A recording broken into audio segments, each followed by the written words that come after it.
अगर कोई भी स्प्लिट एसी या फिर विंडो एसी अगर इंस्टॉल किया जाए, कोई भी कस्टमर जो हैं, जो यूजर हैं, अगर कोई इंस्टॉल करवाते हैं और वो कूलिंग ना कर रहा हो, कूलिंग ना करे, तो फिर क्या कर सकते हैं?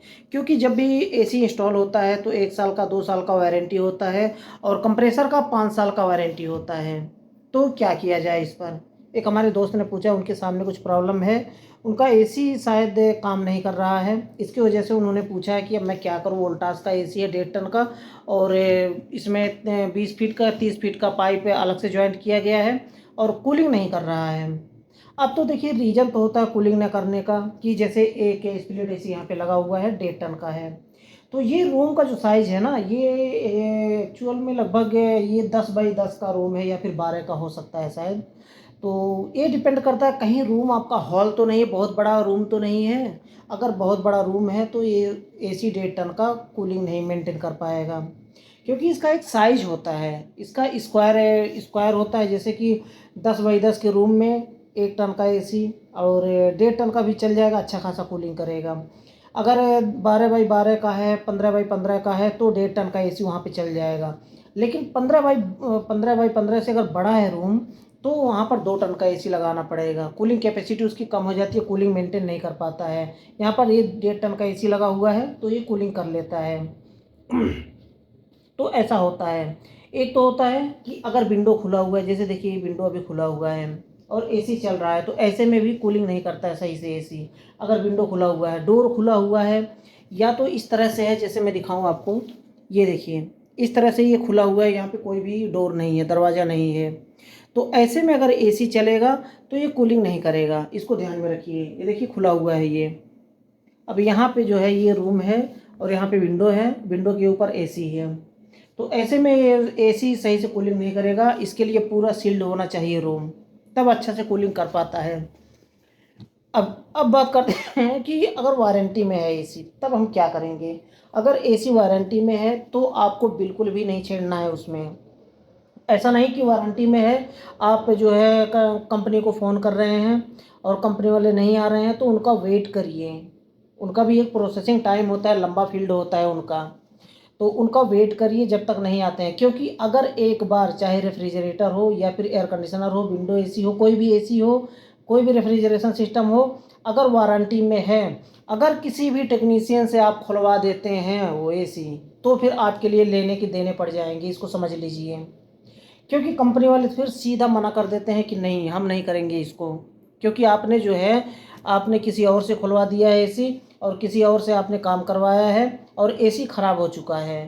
तो ऐसी गलती कभी भी ना करें कि जो है वारंटी में है आप किसी और से खुलवा दें। कंपनी वाले थोड़ा लेट आते हैं लेकिन आएंगे ज़रूर।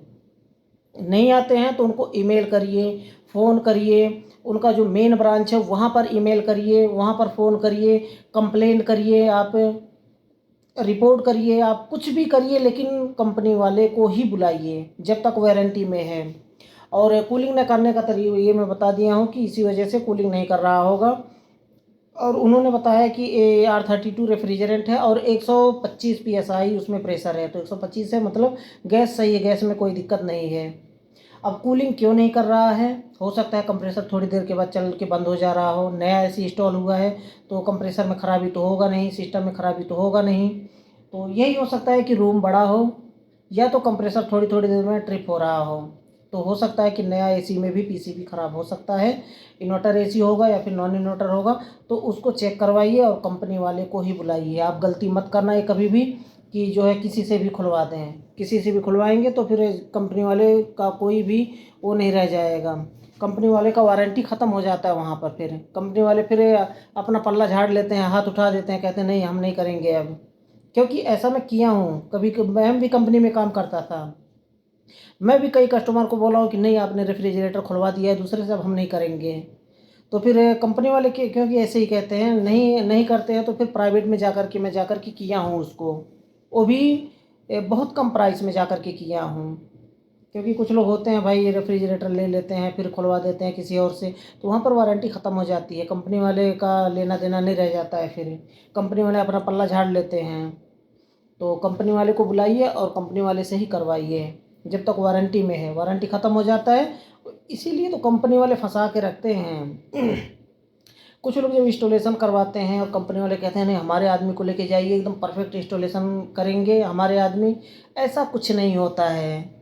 क्या बाहर के टेक्नीशियन नहीं है? बाहर के टेक्नीशियन भी उनको अच्छा खासा पता होता है, लेकिन कंपनी वाले अपना जो है लपेट के अपना कि सारा पैसा मेरे पास ही आए, और भी अच्छा खासा चार्ज करते हैं कंपनी वाले, और कहते हैं हमारा जो टेक्नीशियन है प्रोफेशनल टेक्नीशियन है और प्रोफेशनल काम करके जाएगा। ऐसा कुछ नहीं होता है। बाहर के टेक्नीशियन भी टेक्नीशियन होते हैं, तो वो लोग पैसा बनाने के लिए बस ऐसा कर देते हैं कि ये जो है कंपनी वाले से करवाइए, रिपेयर भी कंपनी वाले से करवाइए, फिर उसके बाद जो है जब वारंटी ख़त्म होता है और वारंटी बढ़वा लीजिए। क्यों बढ़वा लें? एसी में है ही क्या? अगर अच्छे से इंस्टॉल एक बार हो जाए एसी और वैक्यूम करके गैस चार्जिंग अगर हो जाए तो लंबे समय तक ख़राब नहीं होता है एसी। तो बस इतना सा वीडियो था, छोटी सी जानकारी थी, मुझे लगता है कि आपको पसंद आया होगा ये जानकारी।